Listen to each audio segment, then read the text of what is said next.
Good morning, everybody. This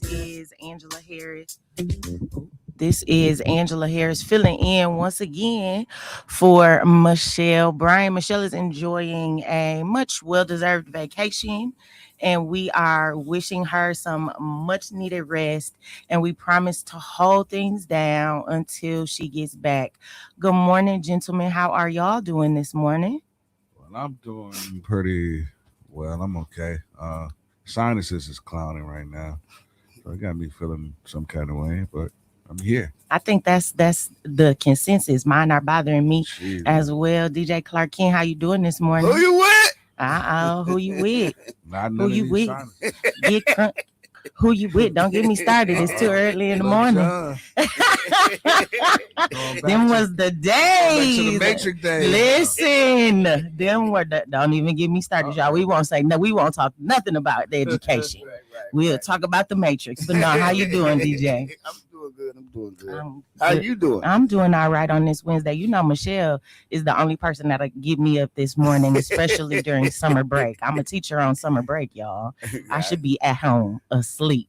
But anyways, you know, the last time I sat behind this microphone, Milwaukee Public Schools is in the middle of one of its biggest budget conversations that we have seen in years. So a lot has happened since the last time I was here, y'all. The budget has been approved. People received excess notices. Programs have been reduced. Schools have been making budget and staffing decisions. The school board has changed how it will conduct its work, and the district is already looking to the future of the long range facilities plan. So today isn't about rumors. It is about saying something real. It is about talking about where Milwaukee Public Schools stands today and where we are headed next. So if you are a parent, an educator, a taxpayer, or somebody who just simply cares about public education, please give us a call at 414-444-5490.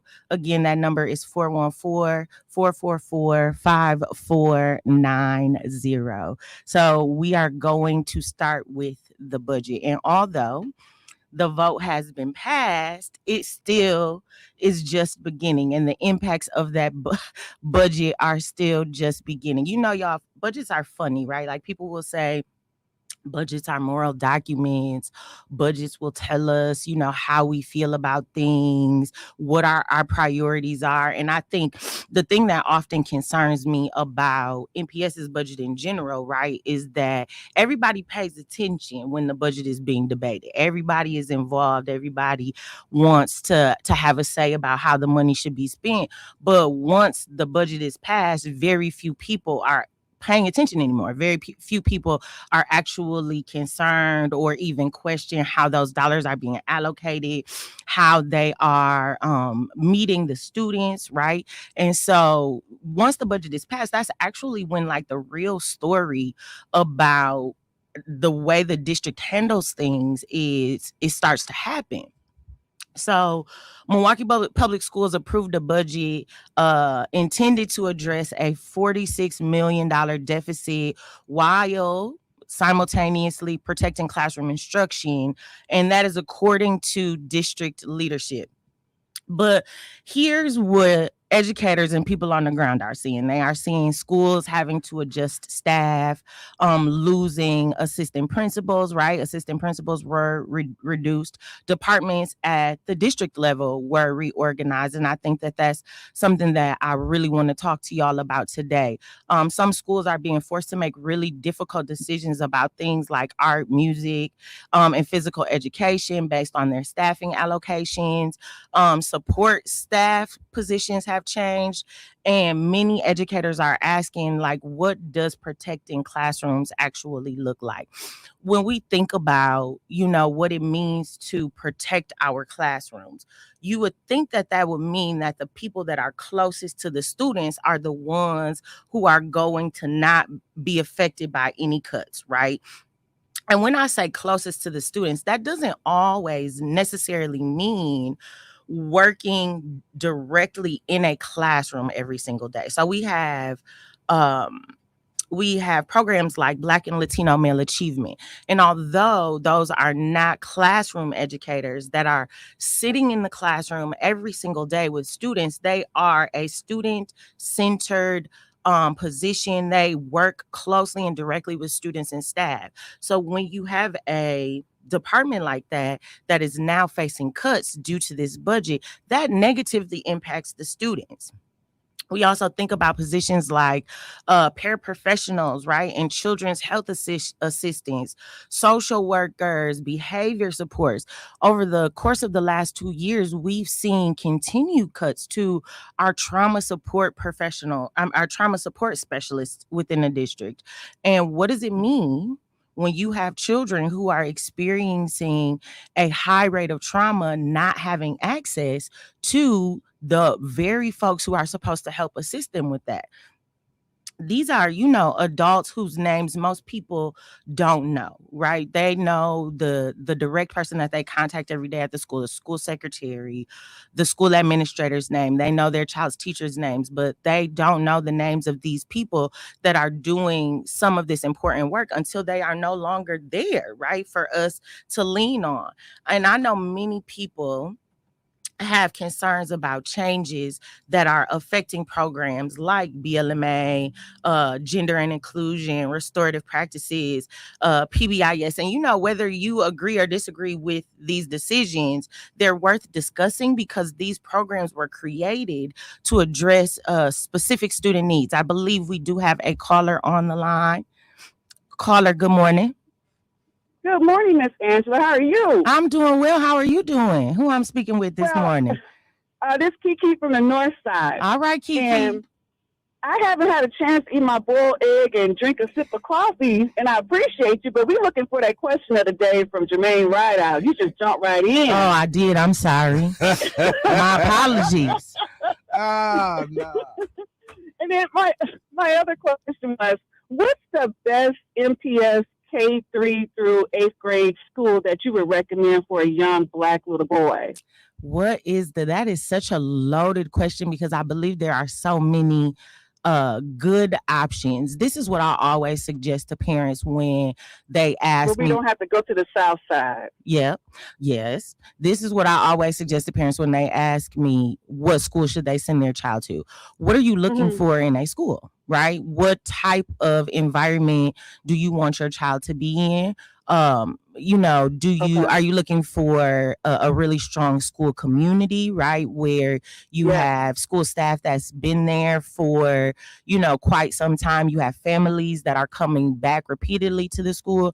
Are you looking for access to experiences, right? Like those specialties, language immersion, music, like what exactly are you looking for? So for my children, my two youngest, I decided to go the Montessori route.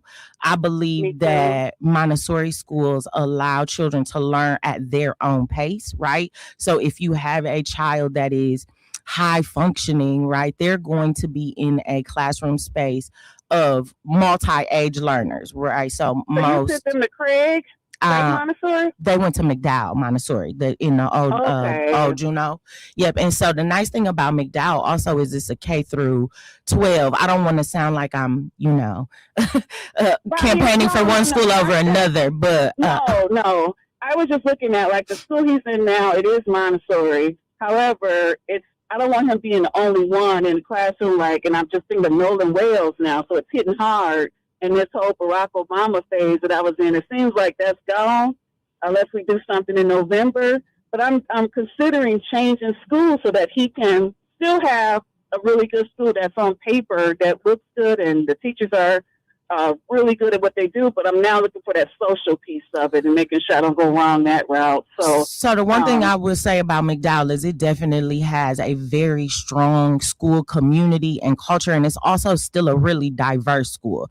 And when I say diverse, I mean there are students of all races and ethnicities, but it's a good mixture of Black students and white students, right? So my children were able to get involvement. Right. My children were able to get all of those experiences. Both of them are coming out of McDowell, knowing how to play instruments, right? Having access to language. It's also an IB school, which allowed them to transition smoothly into Rufus King. So, yeah, so definitely think about that. Okay, but Jermaine, she won't show QOTD, question of the day. I don't Have a good day. Thank you. You too. I'm going to get it when we come back from break because my brain is foggy. All right. Sleepy. So we'll get the QOTD after break, y'all. All right. Okay, but I have some questions for y'all. So as folks who have either attended Milwaukee Public Schools, sent your children to Milwaukee Public Schools, if you're an educator in Milwaukee Public Schools, I would like to hear from you. What changes have you seen in your child's school or in school in general? And what's different this August compared to last August, right? And for me, I will say, not only am I an NPS parent, I am an NPS educator. I attended NPS schools. My husband attended NPS schools.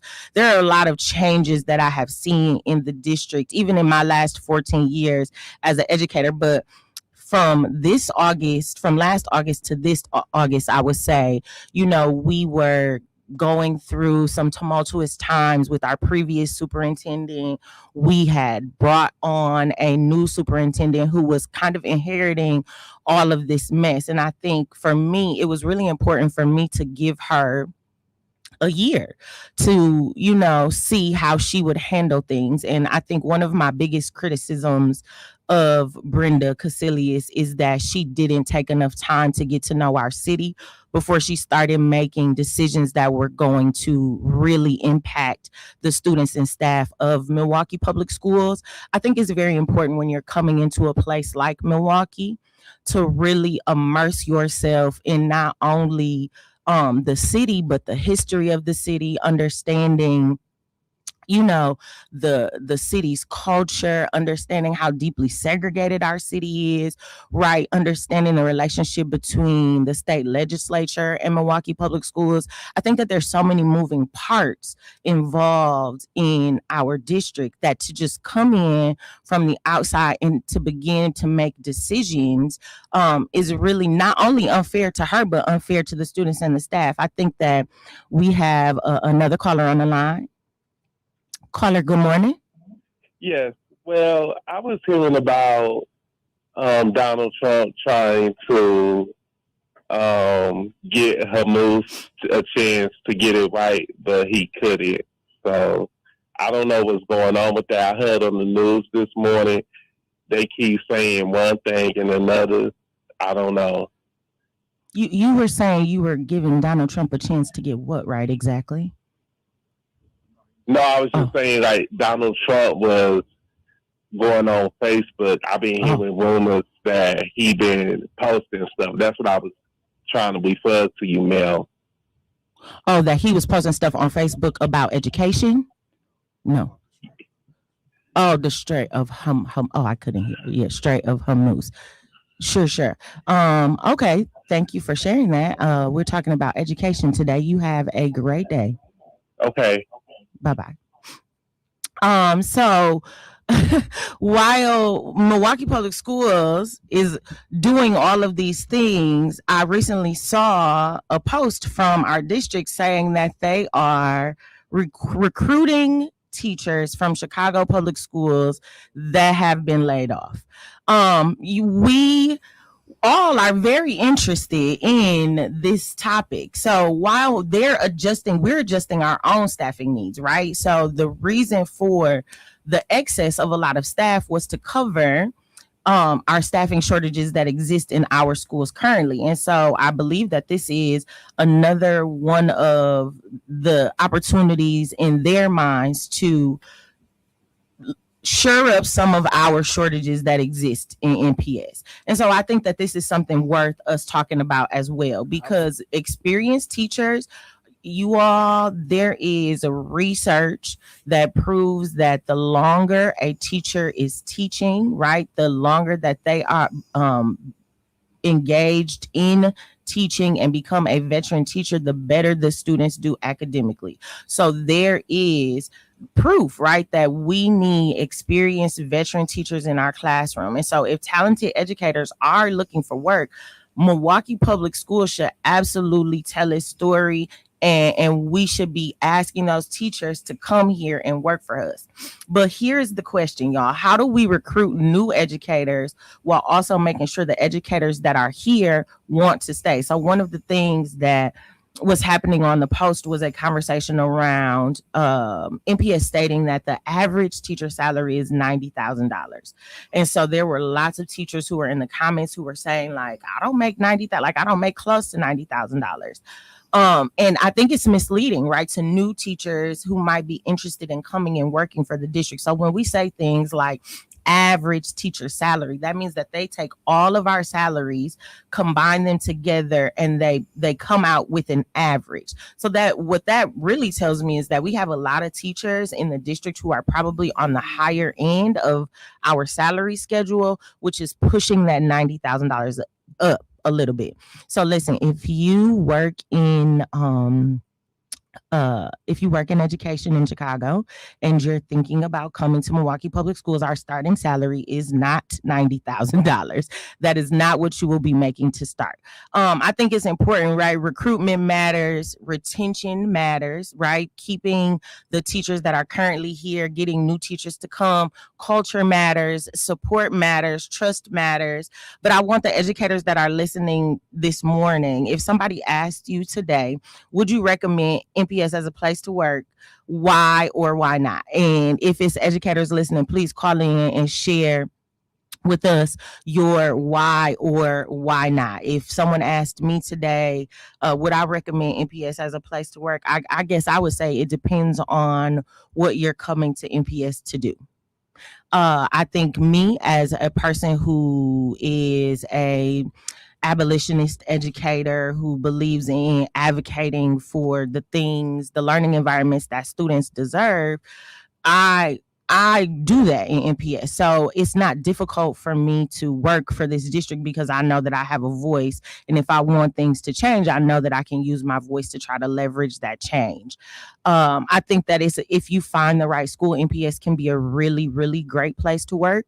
I think MPS needs to do a much better job of supporting all of its teachers, not just new teachers that are entering into the district, but all teachers in general. I think that they don't do a really good job at all of supporting new educators. Although we do have mentor teachers, I think that there's just another layer of support that new educators could definitely use. I would even say educators, mid-year educators too, right, that are between that 5 and 10 year mark. It wasn't until I probably hit year 10 that I really, really felt like, I was settled in my classroom practice, and I was able to manage a classroom effectively, and I knew and understood the curriculum, but also understanding, right, that the curriculum is always constantly shifting and changing. Every 5 years we go through the process of choosing new curriculums and reading math, science, and social studies. So there's always a learning curve involved in being a teacher. And so, like, how do we support teachers that are going through these constant shifts and changes? And so I just think that that's one of the things that I would say MPS probably needs to do a better job at, is just supporting teachers overall. I think when we talk about schools that are high needs and have high trauma, there's a lot of burnout that happens, in those schools. And so when we talk about teacher retention, how do we keep teachers from burning out? How do we support them when they're having traumatic experiences happen to them in their school homes? And so those are just some of the things that I would say. MPS has so much potential. I believe if we get enough of the right teachers in the right places, we could really shift the trajectory of this district. And so perhaps those teachers are going to come from Chicago. I'm not certain, but that would be my advice. And I just want to remind y'all, if y'all want to be a part of this conversation, please call in at 414-444-5490 and 414-44 444 5250 5250. All right. So if y'all want to be a part of this conversation, please call in and talk with us today. And good morning to all the people that are tuning in on Facebook. So, question on Facebook: do you agree with the soon-to-be new governor's stance on the voucher system? That was one of the topics that I wanted to talk about today, you all. I think that there's been a lot of conversation around this governor's race, and the first thing that I want to say to y'all is, as deeply attached, as deeply concerned as you all are about who's going to be the next governor of Wisconsin, I want y'all to be as equally concerned about what is happening in Milwaukee Public Schools, okay? Because I'm going to say this over and over again anytime I get a microphone in front of my face. Milwaukee Public Schools is the heart of this community, right? If we do not have strong public schools, we do not have strong communities. So I want y'all to think about that. We're going to get ready to take our first break, and then we'll talk about the upcoming governor's race and their stance on education when we come back. Welcome back. This is Angela Harris sitting in for Michelle Bryant, who is enjoying some much needed time off. Just a reminder, if you want to be a part of this conversation, please give us a call at 414-444-5490 or 414-444-5250. When we left to go on the break, we were going to talk about the upcoming governor's race and their positions on education. So if you follow me on Facebook, you know that I have been posting things about the governor's race. I've been posting my opinion on things. I think that the last thing that I posted was the governor, all of the candidates' positions on education. And I think that it's an important conversation for us to have, because a lot of what we see happening at the local level in terms of education funding starts at the state level. So I want to read y'all what I posted, and then let's have a conversation about it. So there's been a lot of noise around sunsetting vouchers in Wisconsin's governor's race. It keeps bringing me back to my favorite question. What does education liberation actually look like? Does it look like every neighborhood school having the resources, staffing, and support to thrive, where every child, regardless of zip code, has access to high quality education, and every school is held to the same standards of transparency and accountability? Or does it look like maintaining a system where some schools can choose which accountability measures apply to them, while neighborhood public schools remain under-resourced, expected to do more with less, and judged by a different set of rules? If we're serious about educational equity, the conversation can't stop at whether vouchers should exist. It has to include whether we're willing to build a public education system where every neighborhood school has what it needs to succeed, and every school receiving public dollars is held equally accountable. That's the conversation I want us to have. That's the conversation we should be having. So I'll ask again, what does education liberation look like? And when I think about vouchers in Milwaukee specifically, I think that people are so sensitive about sunsetting of vouchers because of the way that vouchers were created here in the city. In the 1990s, a group of Black parents came together and decided that they were no longer satisfied with the way that Milwaukee Public Schools was teaching Black students, and they wanted to have a choice. You will never hear me argue against a parent's right to choose the educational environment that is best for their child. You will never, ever hear me argue against that. But what you will hear me argue against is public dollars being used to support students and no accountability being attached to those public dollars. You will also hear me argue for fully funding public schools. And people will often say things like, oh, well, NPS gets $18,000 per pupil in their per pupil funding. And I want you all to understand that when you are serving students, remember, let's go back to what I was saying earlier. When you are serving students that are in historically under-resourced communities, you are serving students who are coming from communities where food deserts exist. You are serving students that are coming from communities where there's high rates of violence, houselessness, unemployment. The needs of those students are going to be different in comparison to other places, right, that might not necessarily be serving those students. NPS also has a very high rate of special students with special education needs and services. So what it would take to support a neurotypical regular student is not the same amount of money that it's going to take to serve a neurospicy student, a student that has trauma, a student that needs additional supports. I believe that we have a caller on the line. Caller, good morning. Good morning. You said no accountability. That's not fair. Hello? Yeah. You said I said no accountability, and you said that's not fair. Right. You're suggesting that the other schools don't have accountability? I'm suggesting that the accountability that they have is not the same accountability that is placed upon public schools, right? So we have a duly elected school board that holds the district. I understand that it may not be the same, but it's not no accountability. And I just thought that it's not fair to suggest that. And I think one of the reasons that, to your point about the parents, it wasn't just that they wanted something different.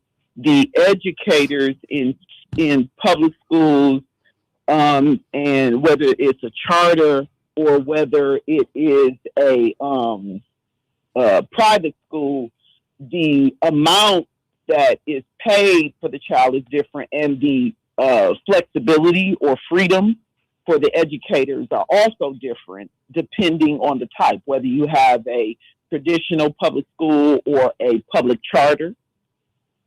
Is the accountability is different even in those two, or the amount of flexibility for the teachers and the educators, the administrators are different in those, and so those are also part of the reasons that those schools get started. So, like, for example, the public charters versus the ones that are chartered outside of school versus the private schools, they all have a different degree of flexibility, like the instrumentality charters versus the others. So I know the argument is to say that there's no accountability, but that's not true. And I just think it's unfair to say that. So I didn't say no accountability. I said they choose. I said they choose how they want to do accountability. They choose which way and which ways they want to hold themselves accountable. Public schools don't have a choice. Accountability looks one way. And so my position is we should all be held accountable exactly the same way. That's my position. So if voucher schools are going to exist, accountability should be consistent across the board, because you can't hold Milwaukee Public Schools to a different standard and then point at us and say, oh, they're failing, when you're not meeting that, you're not being held to that same standard, right? And I also would love the audience to, like, if you have an opinion on this, right? Because if we don't sunset vouchers, right? If this doesn't happen, and we continue to let vouchers persist, what happens when vouchers become the predominant education source in the city, we're going to see the same problems, right? Because the systems are the same on both sides. If I'm being honest, there is no difference. And so if we're still operating within the same educational system, and just calling it something different, we're still going to experience the same outcomes. What would it look like for voucher schools to absorb all of the students that currently exist in Milwaukee Public Schools? The same argument that's being made about MPS not being able to absorb voucher students, the argument could be made on the reverse. Voucher schools are not ready to absorb all of the MPS students that exist. And I would also argue that they don't want a lot of those children anyways, because that's why they end up coming back to us after Third Friday. So a couple things. The first thing is the accountability is different. One will argue because the amount that's paid is different. It's like not quite 50% less anymore, but about 50% less compared to what is paid when there is a child that goes to a traditional public school. It's even different if the child is in a charter versus a public charter. Let me ask you this question. Do you believe that if $1 of public money goes to a child at any school, there should be accountability that follows that dollar? So I don't believe that there is no accountability. I know that there is some. Do I believe that the accountability is the accountability exactly the same? It is not. However, my argument and the part that I was trying to articulate that I think is very important is that the amount of dollars are different. So for lack of a better way to say it, it's almost as if the way that the state system set it up is that if you want flexibility and you want to not have originally teachers that were even credentialed, that you get to pay less for the education of the children, for lack of a better way to say it. The state saved money and made Milwaukee pay money. So number one, I just wanted to make sure that, because a lot of things are said in this education argument, don't say that there's no accountability, because it is. You can say the accountability is not exactly the same. That's true. But the dollar amounts are different. The other thing that you said is, you said a number of things that I wanted you to be able to say what you were saying, but you ended with, speaking about the fact that, you don't think that they want all of the kids, blah, blah, blah. Same thing happens in public schools that are public schools in suburban communities. The third count is. Yeah. I don't disagree. You got cut off, but I don't disagree with that last point. I think that suburban public schools do something very similar. The one thing I enjoy talking to you, but if you gonna say it and when I go to respond, you just don't go on, then I'll just let you go on and do the show. I don't think that you can. You got cut off, so you got cut off, so that's why I started to talk. I wasn't trying to interrupt you. I appreciate you calling in. Though we do need to take a break. What I was saying was, I think that suburban schools do the same thing as they do. Right. I don't think, as well as traditional public schools. If I go to Rufus King and then I decide I'm gonna go to Reagan gets to keep the money after the third count. Oh, but you said you got to go to break. So my point is, the same thing happens with kids. The money don't follow the kid immediately. Right.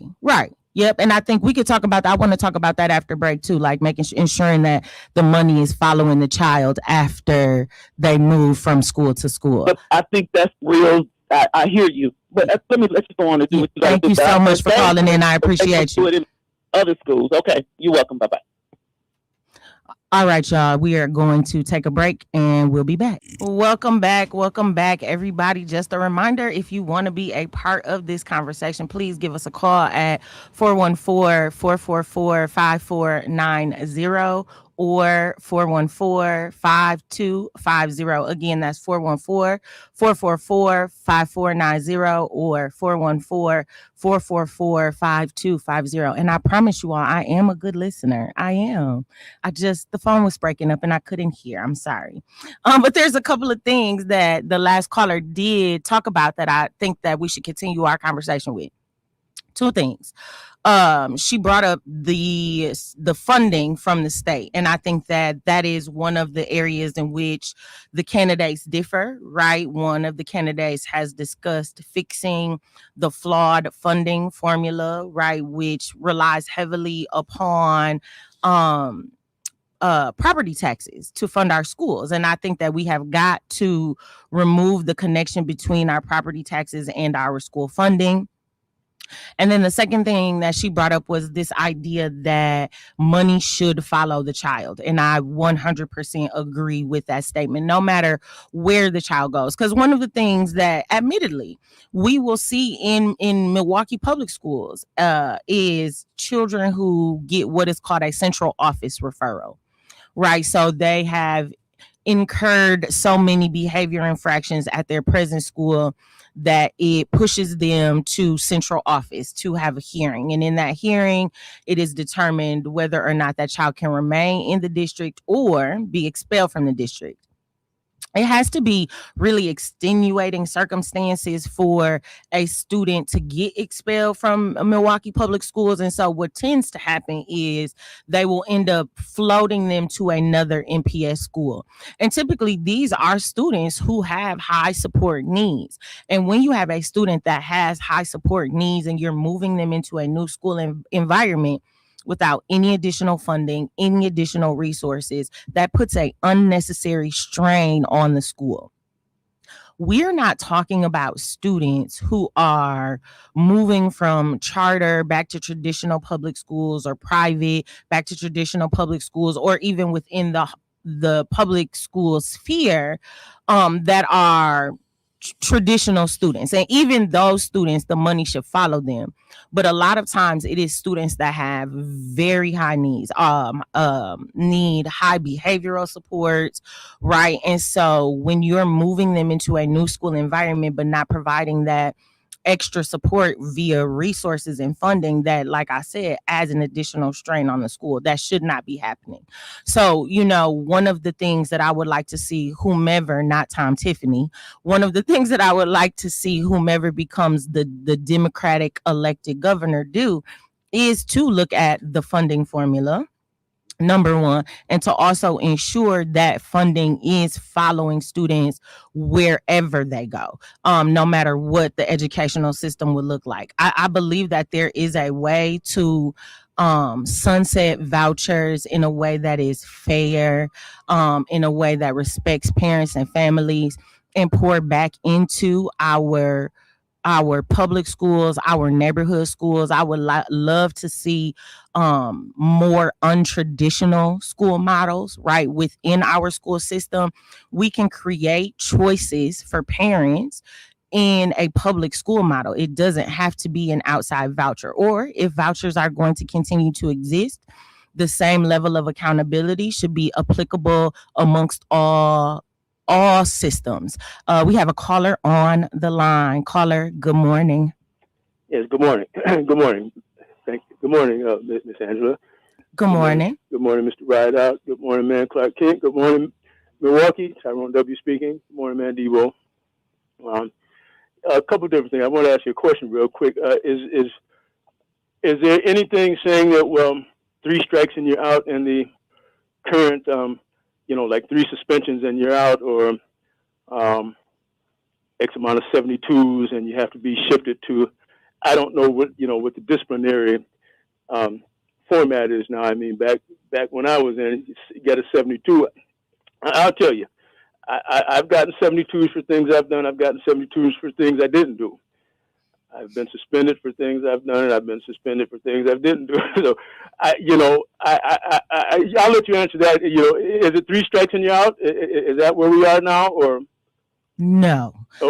Okay. Well, no. So there's a discipline matrix, right?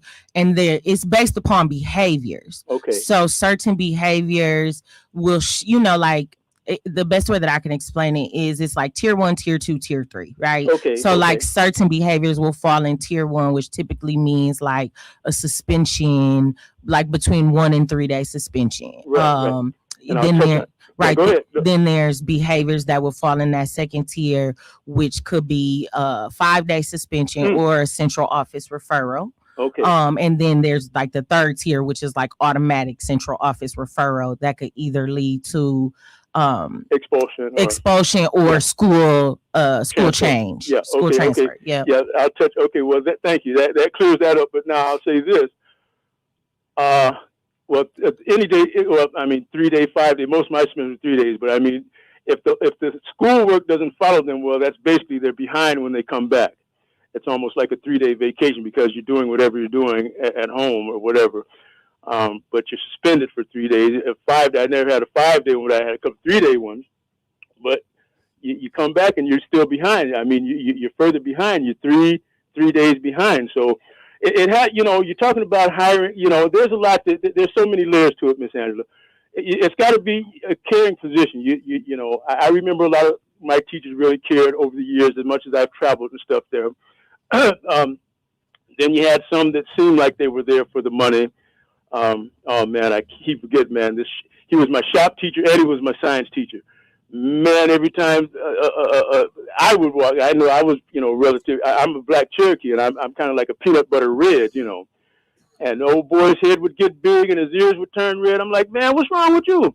Like he was about to break out with something. I mean, so I mean, not all to that level, but I mean, if you've got that amount, that degree of prejudice or dislike in you, you shouldn't be getting the job.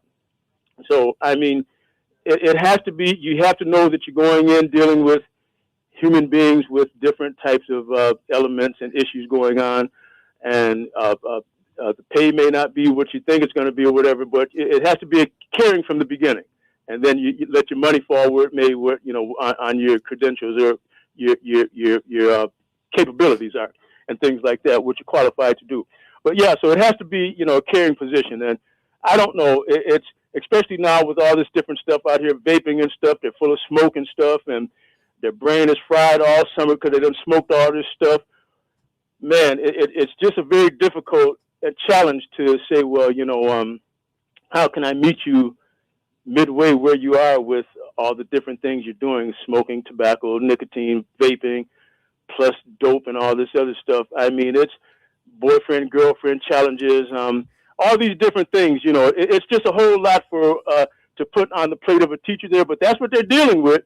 When you're dealing with all these different personalities, you're talking about a classroom of, 25, 30 people, and you got to deal with all these different personalities. And I think that's why, I brought up departments like Black and Latino male achievement, gender and inclusion, restorative practices, PBIS, all of those departments do that ancillary work. Right. Okay. I got you. Infiltrate. Right. They do that work that facilitate. Right. They do that work that makes my job easier as a teacher. Right. Because I don't have to necessarily do all of those other things to help those students along, right? Like Black and Latino male achievement does a really good job of talking to students about the dangers of vaping and why they shouldn't engage in those kinds of things. And so this is how we support students and better support their behavior. Thank you so much for calling and I'll in. say this on the way out real quick, but the police should be the last ones to be walking the halls of our schools. Say it again. No. That's what you got counselors for. Get to the principal's office, have the parent come in, hash out the differences, but the police should be on the street taking care of the things on the streets there. Yep, thank you so much. Yep, have a good one. Thank you. All right, y'all, we're going to get ready to head to a break and we'll be back. Welcome back. This is Angela Harris sitting in for Michelle Bryant. She is on a much needed vacation. Just a reminder for our last hour, if you want to be a part of this conversation, please give us a call at 414-444-5490 or 414-444-5250. Again, that is 414-444-5490 or 414-444-5250. And before I jump into my last segment, I believe we have a caller on the line. Caller, good morning. Good morning. How are you? Not as well as you. I'm looking at you. Ah, that's so sweet. Thank you. Are you connected to the MPS? Am I? Yes, I am a Milwaukee Public Schools teacher. I teach at Milwaukee Academy of Chinese Language. Well, I have more than 50 years experience in education. Okay. Teach me I something. have a couple of suggestions. Yes, teach me I something. have a task for you. Okay. Do I need to do I need to get out a pen and a piece of paper? Whatever you want to do. You can make a written or mental note. Okie dokie. I want a conference with you and the superintendent and Boswell. I'm going to make this promulgation right now. The superintendent should have Boswell as her right-hand person before she breathes hard. Another thing. Yes. When I was teaching, I was an administrator, counselor, and teacher. And somebody earlier was talking about the 72. When I was an administrator, we had in-school suspension. And then at State Hall. And I used to do detention room. Mm-hmm. And my thing is, in all those kinds of spaces, they should have graduated materials that you don't need a lot of assistance with. And students should be getting an education in all of those. Agreed. When I was assistant principal at Custer, I came up with the package. When you went to in-school suspension, you could complete a package and be out of there. You know, no time, but accomplishment. And I had many occasions where the students would rather go home than go ahead and do some work. What you say? They said suspend me, please. They would take make a suspension for themselves. And when they came back, I told them the only opening we have for you is the thing we had for you before you. I know that's right. I know that's right. Another thing too, a part of your graduation package is community service. They should have students as tutors in these detention rooms, the suspension rooms, and they can help each other. Well, Dr. Ward, so your first thing, meeting with me, the superintendent, and Matthew Boswell, I do have her direct phone number, so I could definitely set that up. I also meet regularly with Matthew Boswell and John Jagman as a part of their equity work. He's not as close as he needs to be. So, and he is in charge of student services. So he is the person to talk to.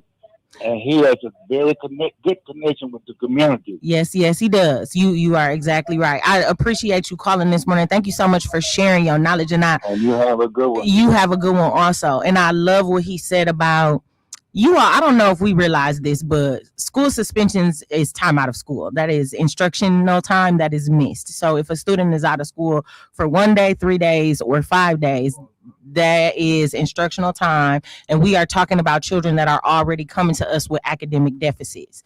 And so if you are at an academic deficit and now you are spending time outside of the school walls, that is only going to make that gap grow. So for me, it's always, how can we keep children in school, right? How can we keep them present? And so having rooms where students are supported, right, through instruction, but also receiving perhaps that additional behavior support that might be needed would be so valuable. But all of those things require funding, you all. We cannot, that is the thing about public education.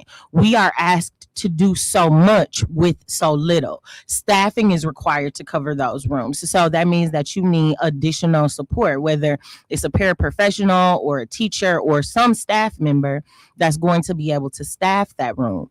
We talk about things that like calming rooms, right? Restorative rooms where students can just go and take a break as needed. Those rooms need support and they need staffing, and that requires a lot of funding. I wanted to talk about, though, we were talking while we were on break, and Jermaine was saying, you know what Milwaukee Public Schools needs, and I want him to tell y'all what Milwaukee Public Schools needs. Yeah, I was just saying on break that I really believe that the MPS system needs strong black men in the school that, from elementary on up, but starting at elementary, if you have the strong black men in the school, when the kids act up, because 9 times out of 10 they are acting up because of situations that's happening at home. They don't know how to channel some of this anger or some of the stuff that's happening. And some of these kids don't have a male figure in the home. So it's the mama that's constantly yelling at them. It's the mama that's trying to put them in place. But if you have that strong black man or a strong man, period, around that can, when that kid is acting up in school, you kind of raise your voice a little bit and you put that fear in them. Now, I'm not saying, scare them to the point that they're scared of you, but to the point that they're scared of doing wrong in front of you, because they know I'm going to get in trouble. Such and such is going to get me.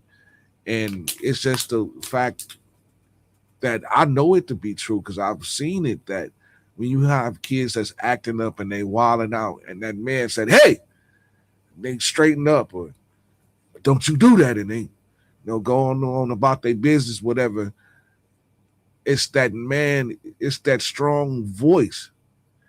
And that's just what I believe. Now, again, we all are entitled to our own opinion, but I just believe in that we need some strong men around the kids while they're young, because then when they get older, that same voice that they heard when they was younger, they gonna hear it some way, somehow in their head, in their conscience, when they set off to do wrong. They're gonna be like, here come Mr. Rideout. Yeah. Mr. Rideout don't play. Yeah. So he gonna say something. Yeah, he gonna pull you aside, so you don't want it. And all of that is coupled with research, right? It is a proven fact that if Black students have a Black teacher in their formative educational years, meaning 1st through 3rd grade, they automatically become 5 times more likely to graduate from high school.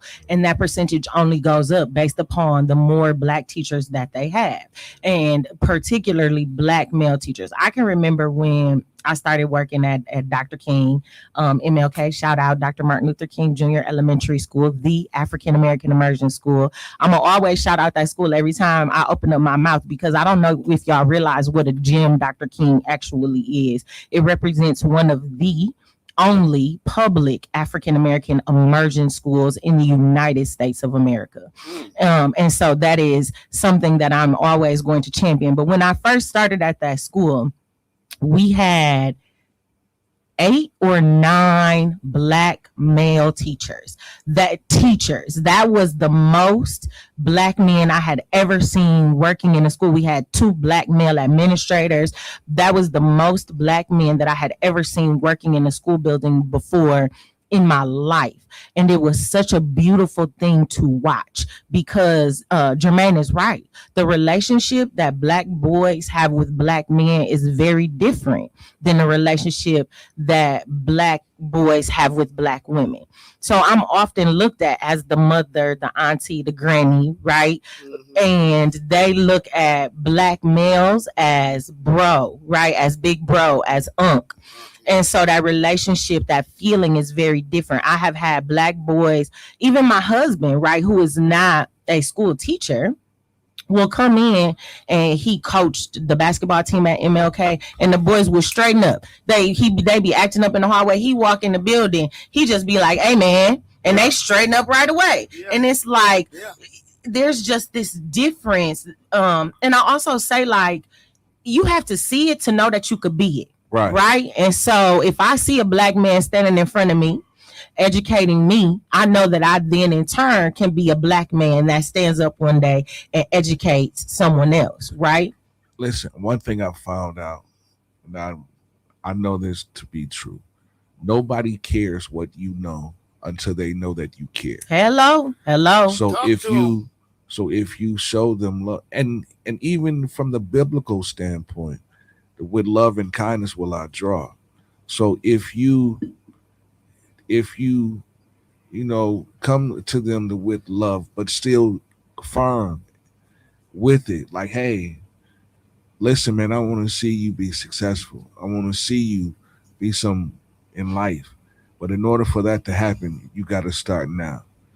And if that person can find favor in you, I guarantee you, when they see you, and if they're acting up, who's ever with that person, who's ever with that young man or that young lady, she's gonna straighten them all, or he's gonna straighten them all out. Like, hey, that goes such and such.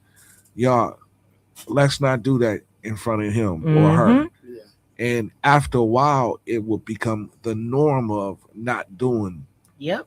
See what I'm saying? Yep. Listen, I've had new baby teachers ask me all the time, like, Mrs. Harris, how do you get these kids to respect you? Not just the kids in my classroom, right? The kids in the whole school respect me because they know Mrs. Harris don't play. I don't play about you. I don't play about your education. I don't play about any of this. Like Barbara said in the comments, a strong, stern, and respected voice. Being loud means nothing to these students. This is definitely the match energy generation. Right. And so I always like to come to them with a very calm, steady energy. I'm never going to escalate. I'm never going to raise my voice because I want you to meet me where I'm at. I want you to match my energy. Right. And I think that, there's something about a Black man that's firm. Right. That isn't all. It doesn't have to be loud. Right. It doesn't have to be angry. It's just firm. Right. It's just something about a Black man that is firm. Yeah, I appreciate that. We got a caller on the line. Caller, good morning. How are you? Good morning. Forgive me for double dipping, Miss Harris. Tyrone W. speaking again. I agree with Jermaine, Mr. Rideout, man. I told him get him a couple of limes and a couple of lemons there to knock that, to get some citrus in him and knock that allergy down his throat. He needs some honey. I need some milk. But very quickly, because I don't understand the real purpose, study hall. I mean, does the modern day study hall still hold what they're intended for? Because I actually got in trouble in a study hall up at Madison High School. That's one of the reasons they shipped me over to John Marshall. There's no talking what children are going to do what they're going to do.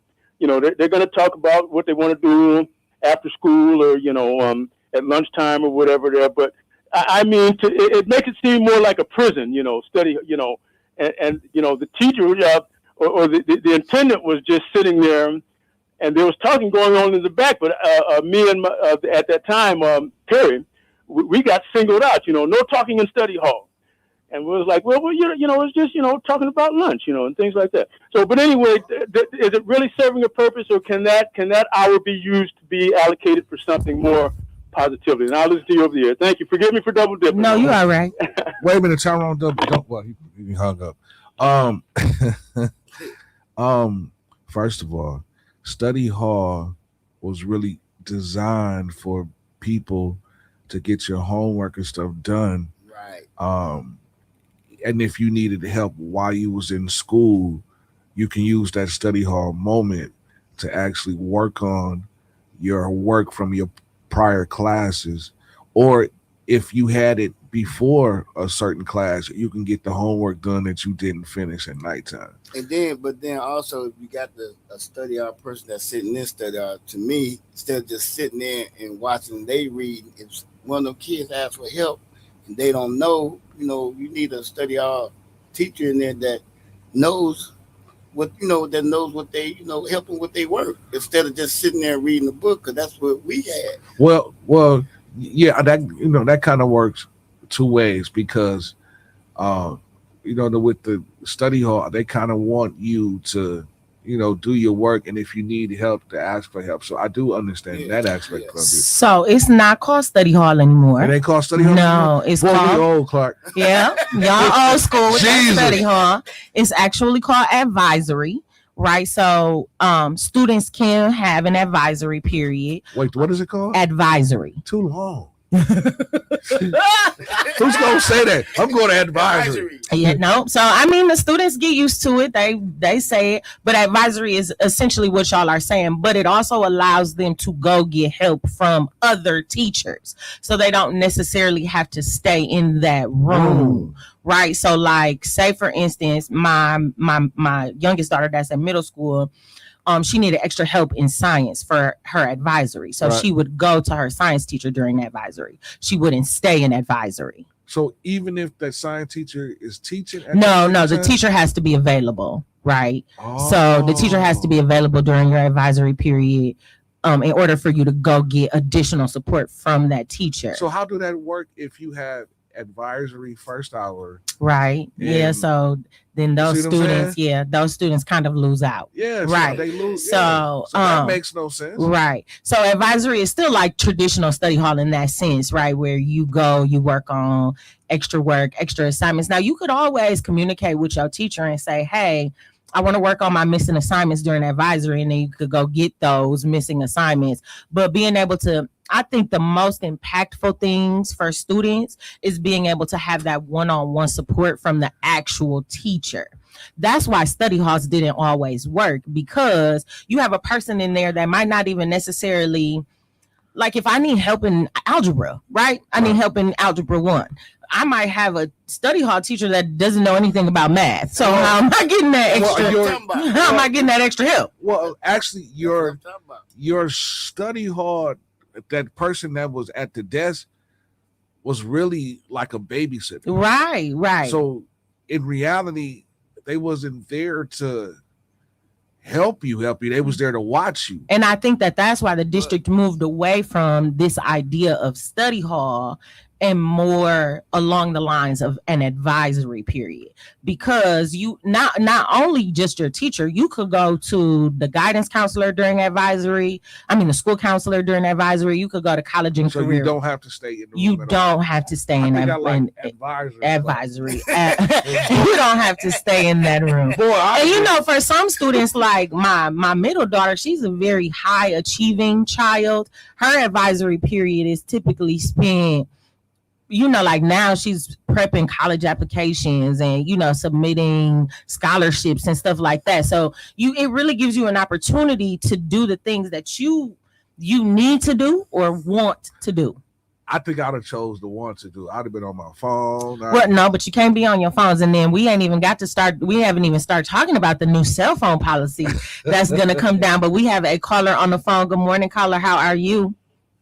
Good morning. This program today is hitting everything on the head, and I would like to make a comment.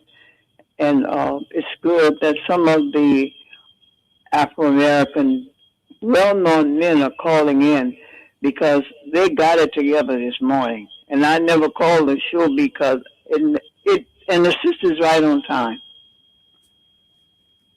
So I appreciate you. Thank you so much for your compliments, and thank you for being a first-time caller. We appreciate you.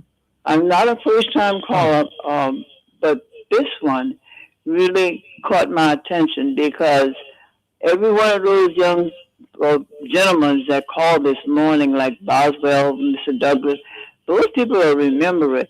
And then another thing, they all went black. There was a few, what they call them, white gentlemen that brought some, and most all those kids that I know, they've done very well. And it was strictly to the teachings of those men in Milwaukee. They need to, the union just killed the schools, period. And thank you, sister, for bringing it up. So I don't know if you know, no, you probably do know, but in the 90s, NPS has some of the most high performing schools in the entire state of Wisconsin. Dr. King being one of them. I think one of Dr. King's claims to fame in the 90s was they were a 90-90-90 school, meaning that 90% of their students were Title I, right? Meaning they received some sort of outside state funding. They had 90% Black students, and they had 90% of their students that were at or above grade level. That is like a humongous accomplishment, and not something that we see very often in Milwaukee Public Schools that have those same demographics. And I think that can really be attributed to the teaching and learning that was happening in the 90s. The amount of Black teachers that existed in the district during the 90s, right, is very different than what it looks like now. And so it's always my dream to try to recreate what y'all were doing back in the 90s. So anytime I can hear from educators or folks who were directly involved in schooling in Milwaukee in the early 90s, in the mid 90s and into the 2000s, I'm always willing to listen and learn and take some tips, because we need to bring back whatever that spirit is that y'all had. We need to bring that back in our district immediately. Thank you so much for calling in. We got to get ready to go to our last break of the morning. Welcome back. This is Angela Harris closing out this last half hour, sitting in for Michelle Bryant. I always appreciate the opportunity to come and have these conversations with y'all, especially as it relates to education in Milwaukee. This final segment, we're going to talk about who holds the power in Milwaukee, but I want y'all to remember the question that I asked earlier. What does education liberation look like? We have a caller on the line. Good morning, caller. How are you?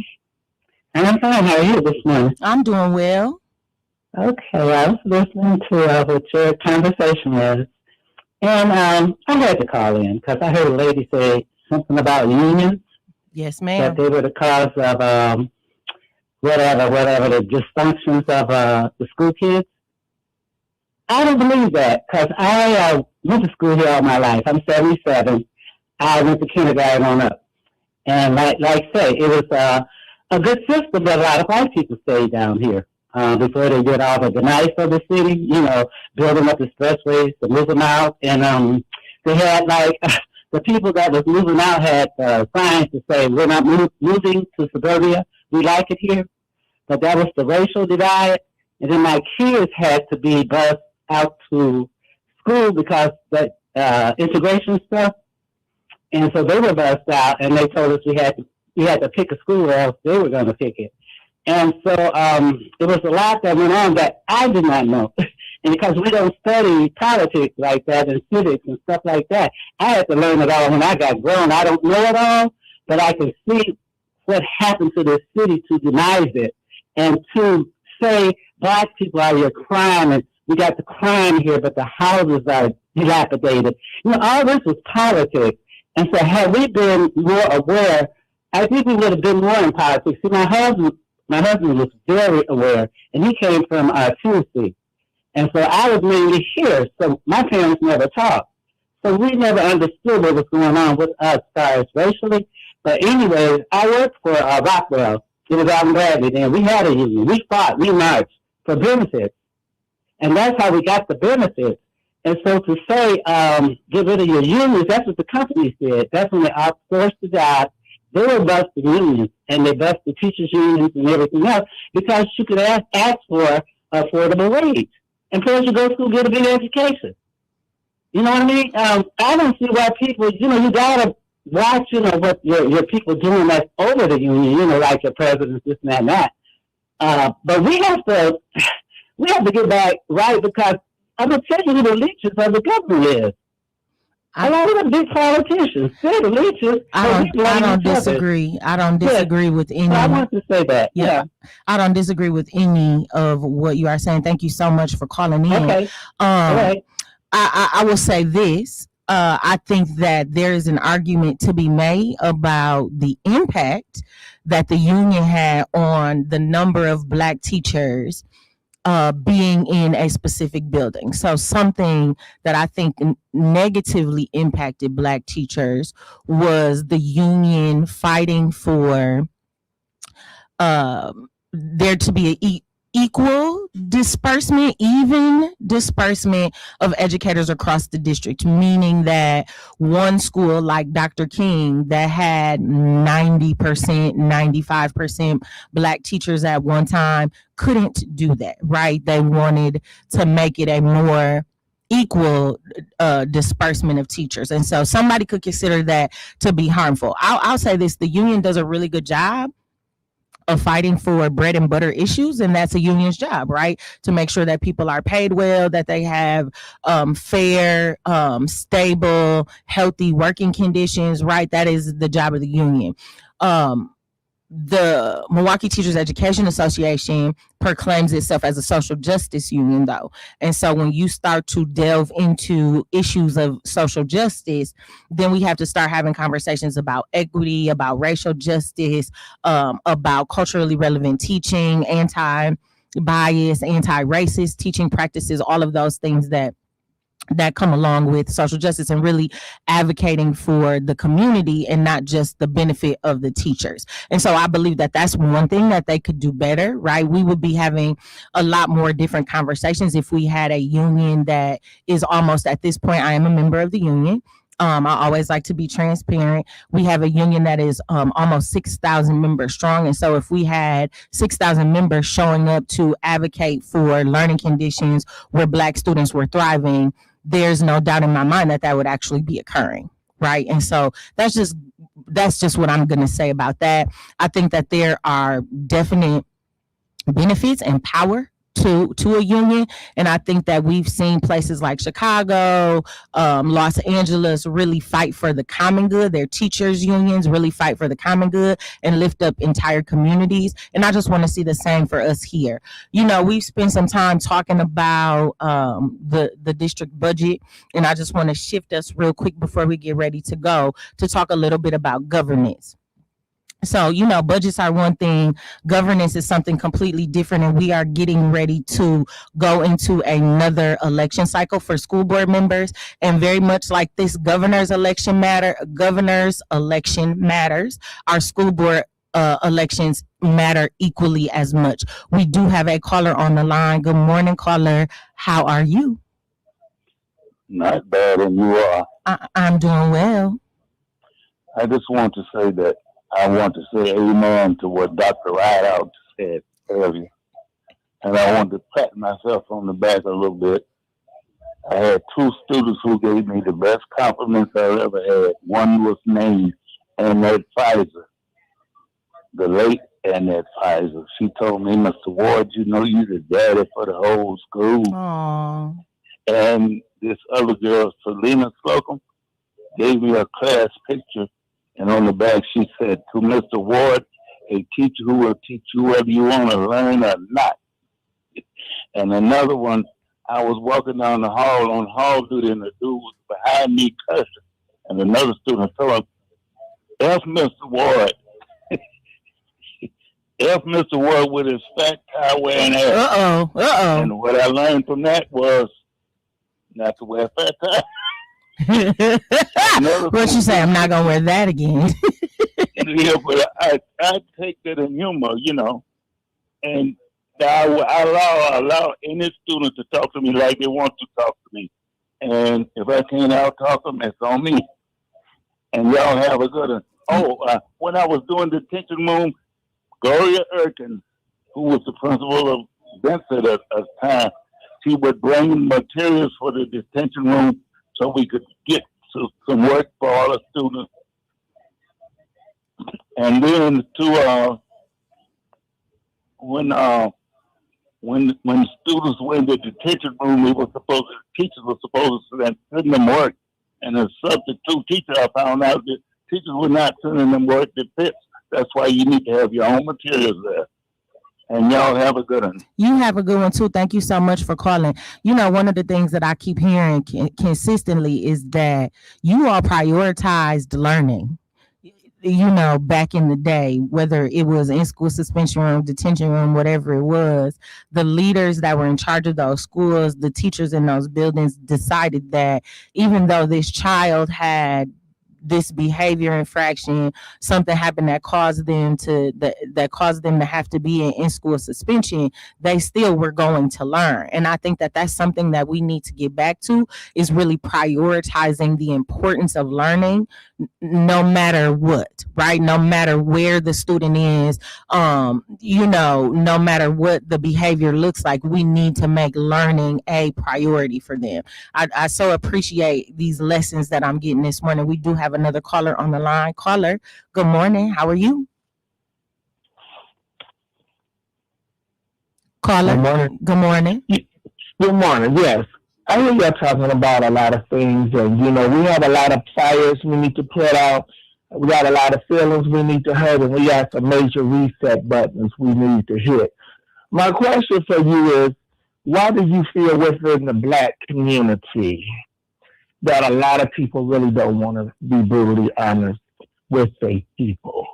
When you look at the school system, a lot of these teachers are burnt out because a lot of these people created their kids and they don't want to do their job. Actually, they're doing the bare minimum. The teacher is there to educate, not to be the mother or the father buying the kids clothes, or the parents say, well, I don't want to deal with it. I feel like if you don't want to deal with something that you made at 2 o'clock in the morning, you should keep him or her home with you and you raise your kids yourself. The other thing that's going on within our community, there's a lack of pride and a lack of laziness, and the stuff that I'm going to let God handle it. God should not be handling nothing that you was moaning at 2 o'clock in the morning. You handle it. Also, there's a lot of things that's going on that portray Black people as punching bags or trying to be the good Negro. Like, oh, I can't have a seat at the table. Just give me a chance. Or it's, that would be mighty kind. We got so many things that's holding Black people back. Why they don't want to hurt their feelings? Because when they get in them bottles, all hell break loose. Well, you said a couple of things, and I think we were actually having a little bit of this conversation during break. DJ Clark Kent was talking about this idea that parents are parenting differently than they were perhaps 20 or 30 years ago. And I said, I believe that my responsibility as an educator is to be an educator. I can't be responsible for what parents are doing or aren't doing in their homes. And truthfully, I feel like when we talk about parenting as an issue, that is a solutionless conversation, right? Because you can't make people parent. You can't make people do what we think that they should do or what we expect them to do. I think that what happens in education is societal issues become the responsibility of schools, right? So when we're talking about purchasing clothes for students, the reason I have to purchase clothes for my students is because their parents can't afford to get them clothes, and students don't want to come to school in clothes that are dirty or smelly for fear that they're going to be ridiculed by their peers. And so in order for me to make sure that you come to school every day, you got to have on some fresh, clean clothes. Let's make sure that happens. But that's why someone brought this up in the comments online. I think it was Barbara Smith talking about things like community schools, right? When we have a community school, that school provides things like laundry service, right? A washer and dryer where parents can come and wash their clothes, so that ensuring that children have clean clothes to wear. There might be a food pantry or a resource closet where parents can come and get clothes and things like that. There might be a dental clinic or an optometrist in the school so that they can get vision and dental screenings, or even a medical clinic like Lincoln Avenue, I believe, has had 16th Street clinic attached to it. So copying models like that so that teachers are then not responsible for filling in societal gaps. I think that's why a lot of teachers are burnt out, is because we're filling in gaps from society instead of being able to do what we went to school to do, which is to come to teach, right? And so I think that that's an issue. I think within the Black community, again, we have to have a conversation about what liberation looks like. Right. And so for me, liberation means I always have felt like I need both equal parts righteous and ratchet, right? I cannot exclude anybody in my vision of liberation. Everybody's going to come. The people that wear the do-rags and the bonnets, and the people that wear their Sunday best every day. Everybody needs to be a part of this conversation. And I think that's the conversation that Black people are afraid to have. I also am not willing to frame my people in a deficit, right? I think that so much of society and like systemic issues have been based around Black people being lazy. They don't want to work. They don't know how to take care of themselves well. And so I refuse to even acknowledge or be a part of that narrative. Black people are some of the most beautifully talented, creative. We have given so much to American culture and received so little in return. And I think that once we start to realize our worth, our wealth, and our greatness, but also not be afraid to have some of these difficult conversations, the better off we'll be as a people. But what I will say about Milwaukee in particular is, because we are such a segregated city, it is on us to take back our educational system. If we want educational systems where our students are thriving, where Black children are successful, then Black folks got to start showing up. And that is one of my biggest challenges as a person who advocates for better, improved Milwaukee Public Schools. There are not a lot of us that show up at the school board meetings, right? There are not a lot of us who are asking for participatory budgeting in the NPS budgeting process, right? We had a group of parents, white parents, come out during the budgeting cycle, right? And call for these things, and Black people have been calling for it for quite some time, but they're getting the recognition because they organize themselves. Black people need to do the exact same thing. Thank you so much for calling in. I do believe we have another caller on the line. Good morning, caller. How are you? Excuse me. Morning, how are we doing? Okay. I think the problem starts from 100 years ago when progressives pushed this idea that capitalism is evil. And they tried it originally by saying, well, capitalism, unregulated, unshackled, unbridled capitalism is evil. So they took the kids and put them in these work camps called schools.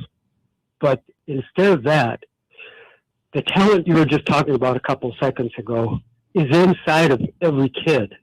And I'm almost 70 years old. I'm terrified by technology. The kids are not terrified by technology. I see stuff on the web where I'm fascinated by maps and stuff. And there's this thing called Teachers Pay Teachers.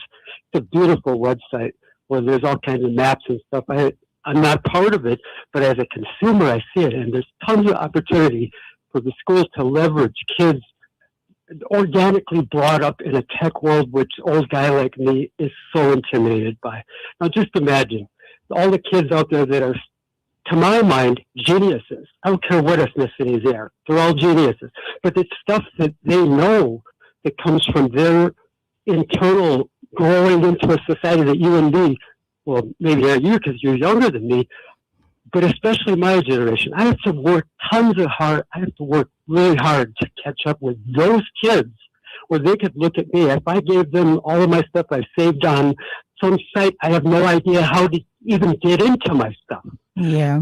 But I save it just because I know some kid might be able to help me someday. It's happened to my own research. Yep. This is how they could make money at doing that. And they could pay for everything. I appreciate that so much. Remember, we only got a few minutes left in the show. I love the idea, though. Technology is access to the future. I will say this time and time and again. We live in we live in the 21st century. The children who are born today will have more access to technology than any of us have ever had, and so we have to figure out a way to leverage that, harness that in our classrooms. And these are admittedly going to be the jobs of the future, right? And so we have got to start preparing our children for those things. Thank you so much for calling in. I would be remiss, you all, if I did not take a moment to just talk about Madison, Wisconsin, and Corey Ruiz. So I just want to say that my heart and prayers, thank you to the person who reminded us in the comments, heart and prayers go out to those people as they are tearing down the monument last night and this morning, I believe. It has been such a joy and a pleasure. Every time I come on this show, I learn so much. I love talking to the community directly and having these conversations about education, about what's happening in Milwaukee, about what's happening in Milwaukee Public Schools. Just know that if you are interested in learning more from me or following me, you can find me on social media.